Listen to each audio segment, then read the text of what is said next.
Kalian tahu nggak, sepanjang 2024 sampai sekarang, ada perubahan besar yang sedang terjadi di dunia keuangan yang langsung nyentuh hajat hidup kita sebagai orang Indonesia.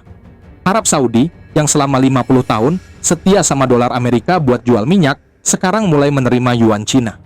Mereka bahkan sudah bergabung Project mBridge, sistem pembayaran digital tanpa melalui sistem SWIFT Amerika. Kenapa ini penting buat kita? Karena Indonesia itu masih impor 80% kebutuhan energi. Setiap hari kita beli minyak triliunan rupiah dan semua transaksi harus pakai dolar Amerika. Namun sekarang sistemnya mulai berubah. Perubahan ini bakal langsung berpengaruh ke harga BBM yang kita beli, sampai nilai rupiah di dompet kita. Jadi jangan skip video ini, karena di sini bakal jelasin kenapa perubahan ini bisa jadi kesempatan besar buat Indonesia, atau malah jadi ancaman serius kalau salah sikap. Oke. Sebelum kita bahas dampaknya buat Indonesia, mari kita lurusin dulu soal cerita perjanjian petrodolar. Banyak yang bilang ada perjanjian rahasia Amerika-Arab Saudi yang berakhir tanggal 9 Juni 2024. Sebetulnya tidak ada dokumen resmi yang menyatakan Arab Saudi wajib jual minyak pakai dolar. Yang sebenarnya terjadi itu kesepakatan strategis tahun 1974. Waktu itu Amerika nawarin jaminan keamanan dan akses senjata canggih ke Arab Saudi. Sebagai imbalannya, Arab Saudi harus investasi kembali hasil pendapatan minyak mereka ke obligasi Amerika, atau dengan kata lain memberikan utang ke Amerika, sehingga mereka punya dana untuk memperkuat militer, infrastruktur, dan lain-lain. Analogi gampangnya seperti warung makan dan pelanggan tetap. Bayangkan Amerika adalah orang kaya dan Saudi adalah pemilik warung makan. Amerika dan teman-temannya makan di warung Saudi dan bayar pakai dolar. Saudi dapat untung banyak, daripada uangnya disimpan di bawah bantal, Saudi meminjamkan uang keuntungan itu ke Amerika, namun dengan bunga rendah. Hasilnya, uang itu berputar kembali ke Amerika. Dengan kesepakatan ini, Amerika mendapatkan dua keuntungan besar, yakni permintaan dolar abadi, seluruh dunia butuh dolar buat beli minyak. Dan yang kedua adalah pinjaman murah. Pemerintah Amerika selalu punya pihak yang siap memberikan mereka utang, yaitu Saudi. Sehingga Amerika bisa mencetak uang dan berutang banyak tanpa takut bangkrut. Sistem inilah yang bikin dolar jadi dominan di perdagangan energi dunia. Kenapa peralihan petrodolar ini bahaya? Kita harus lihat cara main Cina dan Arab Saudi sekarang. Selama ini narasi yang beredar cuman Saudi mau terima yuan. Itu doang.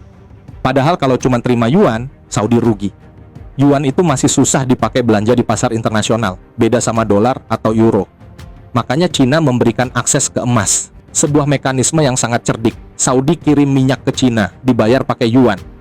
Detik itu juga, yuan itu bisa dipakai Saudi buat beli emas di Cina.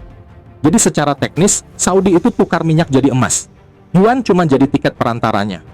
Sistem ini membuat dolar Amerika jadi nggak relevan. Amerika nggak bisa lagi mendikte pasar energi lewat sanksi perbankan, karena transaksinya nggak lewat bank mereka. Bagi Amerika, ini jadi bencana. Dolar yang tadinya wajib disimpan semua negara buat beli minyak, sekarang jadi nggak kepakai.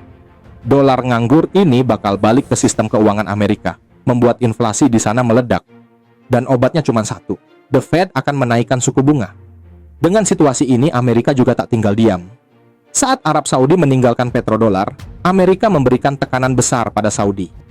Tanggal 18 November 2025, putra mahkota Arab Saudi, Mohammed bin Salman bertemu Trump di Gedung Putih. Dan hasilnya, Saudi dipaksa menaikkan komitmen investasi mereka ke Amerika dari 600 miliar dolar jadi hampir 1 triliun dolar.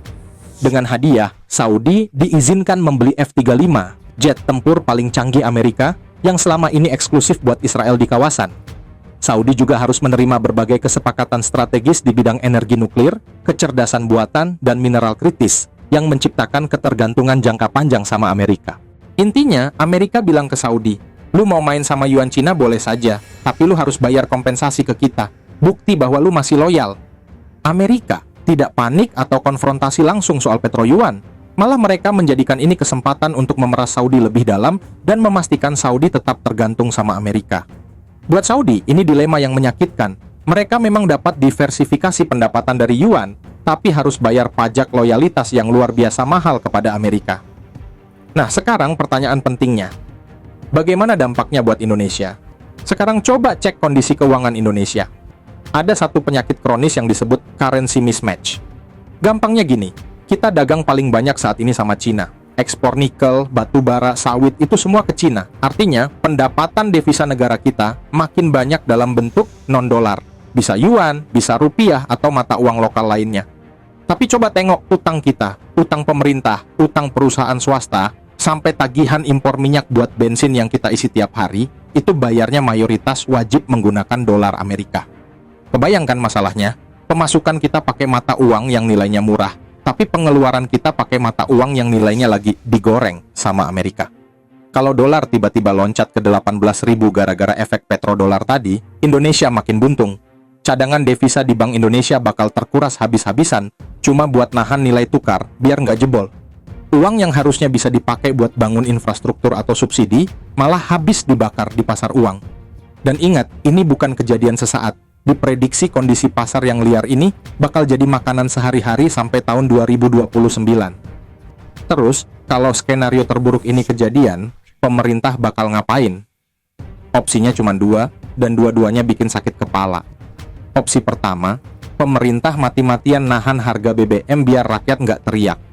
Tapi konsekuensinya, anggaran subsidi di APBN bakal meledak, utang negara nambah lagi, bunganya makin besar. Ujung-ujungnya, pajak kita yang dinaikin lagi buat bayar itu semua.